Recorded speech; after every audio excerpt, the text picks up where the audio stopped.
Let's go to an update now on the breaking news we have been following out of California, the deadly wildfires that have charred areas in and around Los Angeles. Yeah, we have some new video coming in from Cal Fire. This is the Palisades fire overnight. You can see the smoke and the flames being blown around by really, really strong winds. So far, at least 2 people have died, we're told.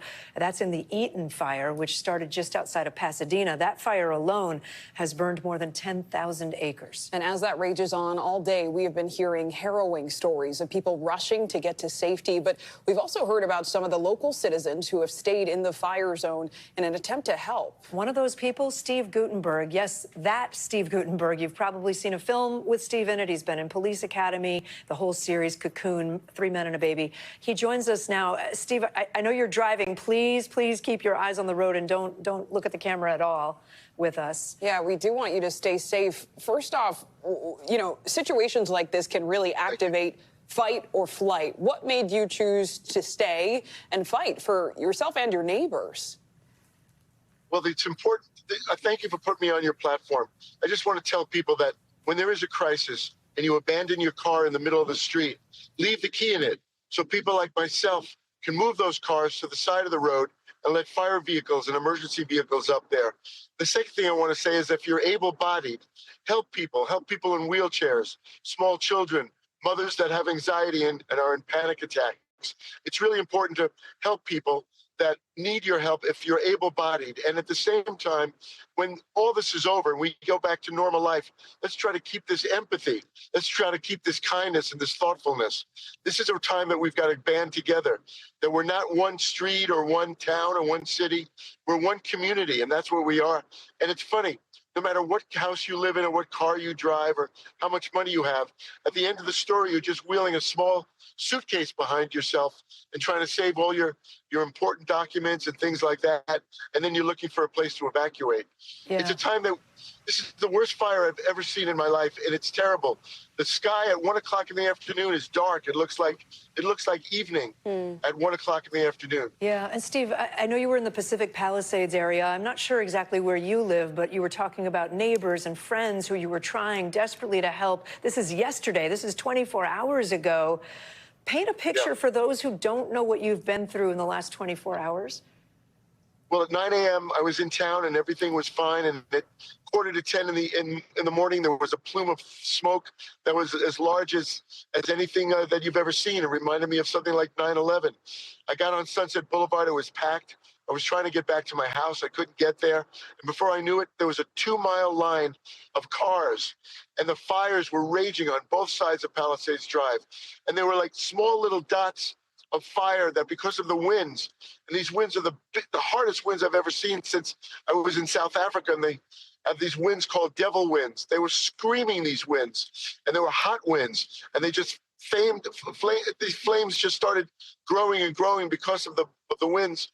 Before I knew it, all the hills were on fire. The hills behind the Calvary school were on fire. And then the police told everybody to abandon their cars. And that's when I started moving cars out of the way.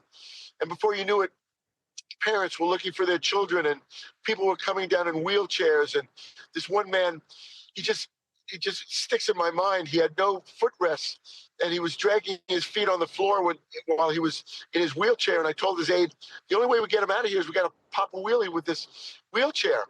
And I took his beautiful face in my hands and I told him everything's going to be okay. He had tears in his eyes and I told him everything's going to be okay. This is such a scary time. Fire is the most frightening thing you've ever seen. And people are scared to death. Mothers are scared to death. And children are scared to death. And even all people are scared to death. So I always think if you're able-bodied, give some emotional support and some physical support to everybody. And that's what I'm trying to do. And right now, I'm trying to get back to my house and see if I can get in. Yeah, I mean, Steve, I can hear the emotion from you. What has all of this felt like for you, and how is your home? You said you're heading there now. It's horrible. Yesterday, I was able to commandeer a vehicle, actually. You know, all these vehicles are just left in the street. And I drove halfway up Palisades Drive, and then the police didn't let me go any further, so I got out and hiked. And then somebody gave me a ride. Because I was trying to get to my house because my next door neighbors, their dogs and cats were there, and they're in Japan.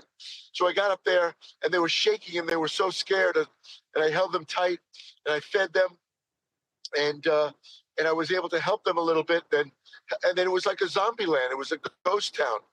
Nobody was up there. I finally got back down to the bottom of the hill. And then I tried to get out, and I tried to get my car, and it was dark as hell. And I saw a little dog in the street, tried to catch that, but it ran away from me. And then Sunset Boulevard had trees down, and they were on fire. The trees were on fire. The palm trees were on fire. Gelson's, which is our grocery store, and Ralph's, our grocery store, they were on fire.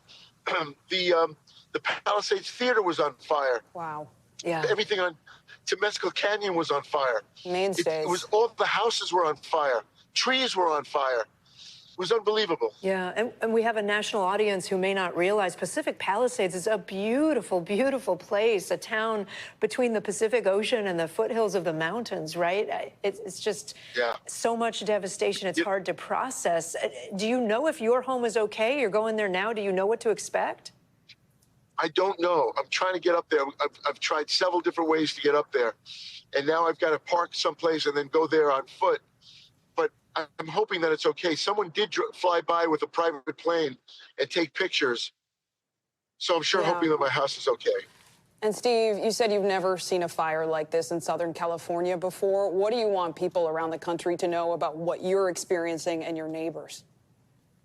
That you never know within 20 minutes how things can change. So always prepare. Prepare for a crisis. If you live in a tornado neighborhood, prepare for a tornado, a hurricane neighborhood, a terrible snowstorm neighborhood, an ice storm neighborhood.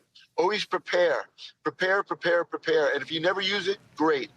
And the other thing is, again, I say, if you're in a crisis and you leave your car in the middle of the street and you abandon it, leave the keys in the car.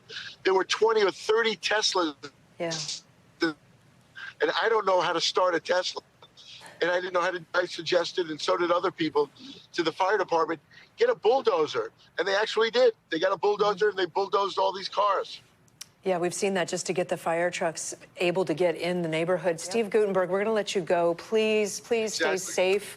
Life is more important, obviously, than any of these homes and objects. But we wish you all the very best. Thank you. Thanks for watching. Stay updated about breaking news and top stories on the NBC News app or follow us on social media.